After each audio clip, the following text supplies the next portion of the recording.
ఎన్నో సంవత్సరాలుగా ఉద్యోగాల కోసం మరి కోచింగ్ సెంటర్ల చుట్టూ తిరుగుతూ మరి ఇంట్లో తల్లిదండ్రులను వదిలేసి రూములు కిరాయి తీసుకొని వారు ఉద్యోగాలు వస్తే అన్న ఆశకి వాళ్ళు పడుతున్నటువంటి బాధలు మరి గత 2 సంవత్సరాల నుంచి మీరు నోటిఫికేషన్ ఇవ్వకుండా ఈరోజు వయోపరిమితి అంశంలో కూడా మీరు రిలాక్సేషన్ ఇవ్వకుండా వాటికి పూర్తిగా అన్యాయం చేస్తున్నటువంటి రేవంత్ రెడ్డి గారు, నేను మిమ్మల్ని సూటిగా ఒక ప్రశ్న అడుగుతా ఉన్నాను. ఇప్పుడే ఈ జేఏసీ, పోలీస్ జేఏసీ, కానిస్టేబుల్స్ ఉద్యోగాల కోసం ఏదైతే జేఏసీగా ఫామ్ అయినటువంటి నిరుద్యోగ యువత మరి దాదాపు 30 లక్షల మంది ఈ తెలంగాణ రాష్ట్రంలో రిజిస్ట్రేషన్ చేసుకున్నటువంటి యువత ఈరోజు మీ నోటిఫికేషన్ల కోసం ఎదురు చూస్తున్న వారు ఈరోజు ఇక్కడికి వచ్చి వారి బాధక సాధకాలు మాకు చెప్పి మరి వారు ఉద్యోగం లేక వారు పడుతున్న ఇబ్బందులు మా దృష్టికి తీసుకొచ్చి మా పక్షాన మీరు భారతీయ జనతా పార్టీ నిలబడాలని చెప్పి అడిగిన సందర్భంగా వారికి మేము మాటిస్తూ ఉన్నాం. ఖచ్చితంగా భారతీయ జనతా పార్టీ మీకు మద్దతుగా నిలబడుతుంది.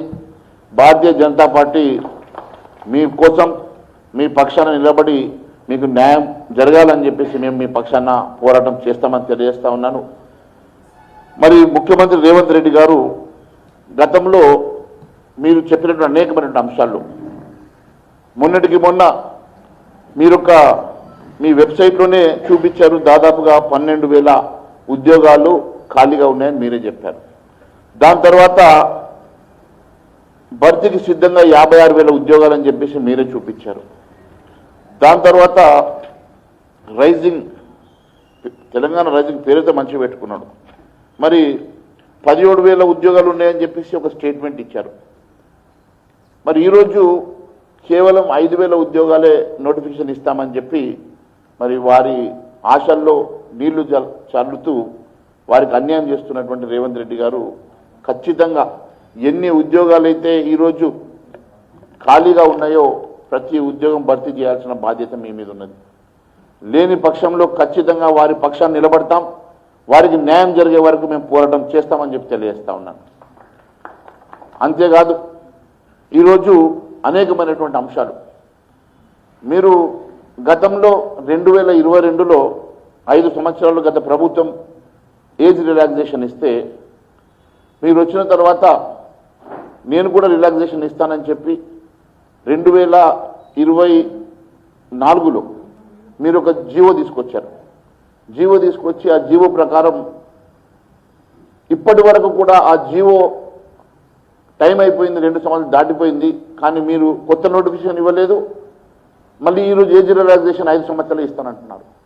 అంటే మరి ఆ రోజు జీవో ప్రకారం మీరు ఇస్తే 7 సంవత్సరాలు రిలాక్సేషన్ ఇవ్వాలి. మరి దానివల్ల కూడా చాలామంది అభ్యర్థులు వారి ఎలిజిబిలిటీ క్రైటీరియాతో, ఏజ్ ఎలిజిబిలిటీ క్రైటీరియాతో నష్టపోతారు. మరి ఎందుకోసము మీరు ఈ రకంగా వారి బతుకులతో చిలగాట మాడుతూ ఉన్నారు? మీకు ఈ ఉద్యోగాల కోసం ఈరోజు బీటెక్లు, ఎంటెక్లు చదువుకున్న వాళ్ళు కూడా కానిస్టేబుల్ ఉద్యోగాల కోసం పాపం వాళ్ళు పోటీ పడుతూ ఉన్నారు.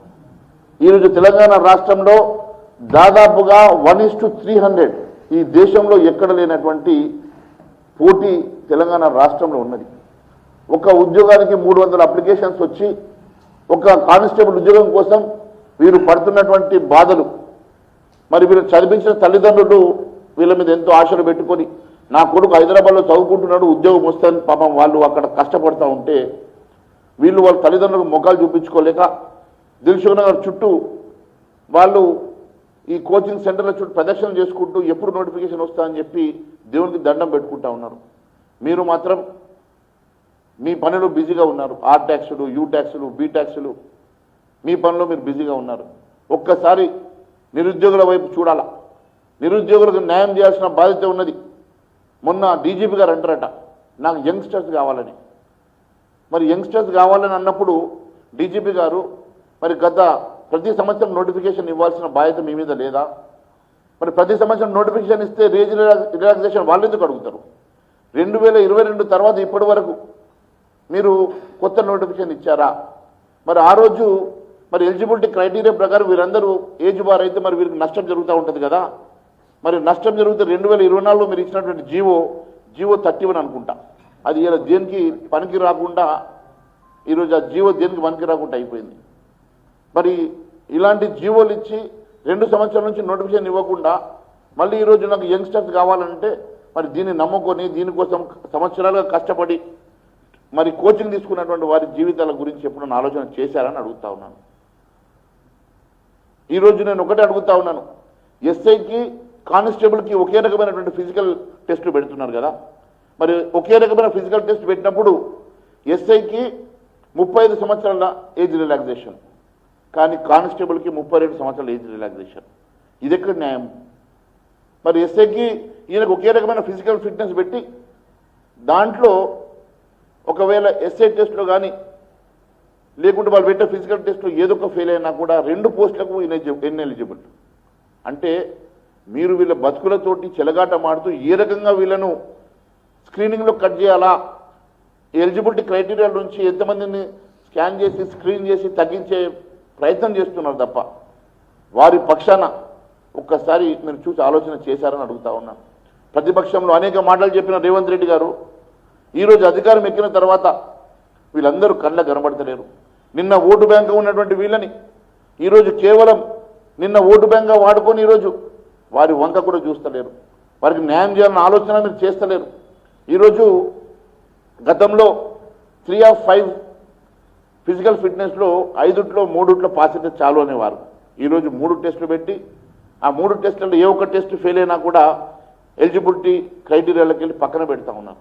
ఈ రకంగా అన్ని అంశాలలో అన్యాయం చేస్తూ ఒకే ఫిజికల్ ఫిట్నెస్ ఎస్ఐకి ఈయనకు కానిస్టేబుల్కి పెట్టి ఈరోజు వారి ఏజ్ రిలాక్సేషన్ వారికి 35 సంవత్సరాలు ఇచ్చి వీరికి 32 సంవత్సరాలు ఇచ్చి ఈ డిస్క్రిమినేషన్ దేనికోసము, ఎందుకోసం ఈరోజు డీజీపీ గారు ఈ రకంగా నాకు యంగ్స్టర్స్ కావాలని చెప్పేసి వీళ్ళ జీవితాలతో చెలగాట మాడుతూ ఉన్నారు. మరి హోంమంత్రిగా ఉన్న రేవంత్ రెడ్డి గారు హోమ్ పోర్ట్ఫోలియో మీ కాడే పెట్టుకున్నారు కదా, మరి మీకు ఈ రివ్యూ చేసేటువంటి సమయం మీకు దొరుకుతలేదని అడుగుతా ఉన్నాను. అంతేకాదు ఇప్పుడు జీవో 46 దానివల్ల కూడా CDC 1 CDC 2 అని చెప్పి 2గా డివైడ్ చేశారు మీరు. మరి CDC 1 CDC 2గా డివైడ్ చేసినప్పుడు మీరు దాని ప్రకారం మీరు రిక్రూట్మెంట్ సిస్టమ్ని పెట్టినప్పుడు మరి మళ్ళీ దీన్ని జిల్లాలుగా డివైడ్ చేసి ఏ జిల్లాకు ఆ జిల్లాకు డివైడ్ చేసేసి మరి అక్కడ మార్క్స్ డిస్క్రిమినేషను, ఒక జిల్లాలో మరి 70-80 మార్కులకి ఉద్యోగం వస్తే ఒక జిల్లాలో ఒక దగ్గర 120 మార్కులు వచ్చినా ఉద్యోగం వస్తలేదు. మరి అందరూ తెలంగాణ బిడ్డలే కదా, తెలంగాణ బిడ్డలకి ఒక చోటనేమో 75 మార్కులతో ఉద్యోగం వస్తూ ఇంకొక చోటనేమో 120 మార్కులకు కూడా ఉద్యోగం వస్తలేదని వారు నాకు చెప్తా ఉన్నారు. నేను అడుగుతా ఉన్నాను, మరి ఒకవేళ ఒక చోట 1000 ఉద్యోగాలు ఇచ్చి ఇంకో చోట 50 ఉద్యోగాలే మీరు ఈ లెక్కన మీరు ఒకవేళ ఇవ్వదలుచుకుంటే,